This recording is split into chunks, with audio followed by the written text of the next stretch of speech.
This is Eddie Hearn, Matchroom Boxing. You are watching Sporting Icons. You don't need to be anywhere else. So Mikey Garcia, who as we all know is currently in talks with potentially signing with Eddie Hearn and his DAZN deal, has spoken about Adrien Broner making his offer public. As we all know, Eddie Hearn made Adrien Broner an offer to join DAZN, a 3-fight deal, earning $2 million for the first one, for the second fight $2.25, then the third fight $2.5. This was Eddie Hearn's offer. Broner didn't even try to negotiate, and there's like a lot of rumours that it's because he's in debt to Al Haymon, and he was trying to show Al Haymon a bit of loyalty, even though he was being pretty stupid about it. And Adrien Broner has pretty much called Adrien Broner an idiot. And this is what Mikey Garcia had to say. As any businessman and promoter do, they've got to try and start a little lower. It's part of any negotiations. You never do the first offer, they go low, you got to go high, and you just make it happen. I'm not sure Broner knows what an NDA is. My phone has gone crazy since he posted his offer. But Adrien Broner shouldn't have posted that. I don't think he should have, because it's not good business. You've got to be respectful. You've got to keep that confidential. You can say you're in talks. You can say you have got an proposal, but you don't disclose everything. So that was Mikey Garcia's statement. So he's absolutely right there. And it's what I said before. And obviously a lot of you guys said the same thing, that Adrien Broner should have just kept it confidential and tried to negotiate. I mean, if he really wanted more money, then he should have tried to negotiate. But to just post that offer on his social media for everybody to see was insulting, to be honest. But as I said before, I never wanted Broner to sign up. For me, he always came with baggage. And with Mikey Garcia saying all this, it would pretty much suggest that he's either signed with Eddie Hearn already, or he's about to. But either way, we know he's definitely given it consideration. He's also in talks with the UFC president, Dana White. Is he president or owner, whatever he is? As he wants to make a move into boxing as well. So it's a case of, it isn't just about money. Of course, that's a very, very key ingredient, but it's also about opportunity. Eddie Hearn offered Broner an opportunity for 3 fights. Maybe Broner doesn't want 3 fights. As I said before, I think Broner's broke, which is why he's always going to Al Haymon asking for a loan.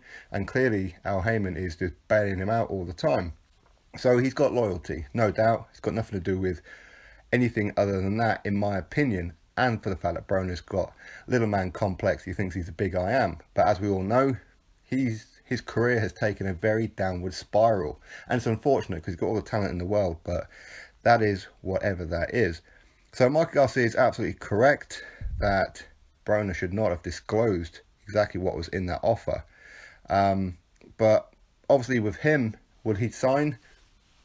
Is looking pretty good, isn't it? Because he says that obviously with any business, they want to get you for the cheapest deal possible, and you as the potential client want more, so you overprice yourself, and somewhere along the lines you kind of meet in the middle on like a happy ground, I suppose. So maybe he is going to sign with Eddie Hearn. Maybe this is his way, but of course he would have had to have signed a confidentiality agreement anyway, because Eddie Hearn wants to announce everything end of June.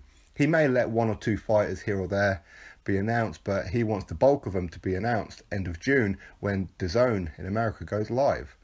And for the first event being in September, there's rumours that this first event could actually be Chavez Jr. versus Gabriel Rosado. Could it be that Chavez Jr. signed with Eddie Hearn? Potentially, maybe. Maybe. It does look that way. It's not a bad move, as he is very popular in Mexico. He does let himself down a lot, and he has let his fans down a lot as well. But it would certainly endear to the Mexican public, no doubt. And Mikey Garcia would also do that with Americans and many others as well. He's an undefeated fighter. You know, arguably a pound for pound, one of the top pound for pound fighters in the world. So that would be an excellent signing. For me, I hope that one, out of all the ones that are potentially being talked about, I hope Mikey Garcia is the one. There's also strong rumours about Keith Thurman as well, that he could actually be signing with Eddie Hearn. And we know that the Charlos are interested to at least hear what Eddie Hearn has to say. Of course, there'll be plenty of other ones that we don't know about yet, because these will literally be kept under wraps until end of June. So we only have about another 5-6 weeks to wait for all these announcements to be announced, shall we say. So Mikey Garcia, for me, he's absolutely correct about Broner. Broner, as I said, he's got little man complex. He just an arrogant little worm. That's all he's ever been. And ultimately, he's the one who's losing out. Carry on being in debt with Al Heyman. Do whatever you're going to do. We all know that he earned, was it 1 million for his last fight, and potentially just over that against Mikey Garcia before that. So already Eddie Hearn offered more money than what Broner was getting. Now, of course, we do know backdoor payments happen. So maybe the little top-ups that he's getting that's not officially disclosed maybe exceeded more than the 2 million for the first fight that Eddie Hearn offered. And for the fact that he turned down Rock Nation as well, who offered him, was it 40 million over 8 fights or something, which was stupid money. He turned that down. It goes to show you the kind of businessman that Adrien Broner is, as in not a very good one. But anyway, for me, Mikey Garcia is correct. Drop your thoughts below about Mikey Garcia. Do you think that he's actually given a major hint that he's signing, or was he just talking as a for instance? Anyway, drop your thoughts below, click that thumbs up, subscribe. Catch you all on the next video.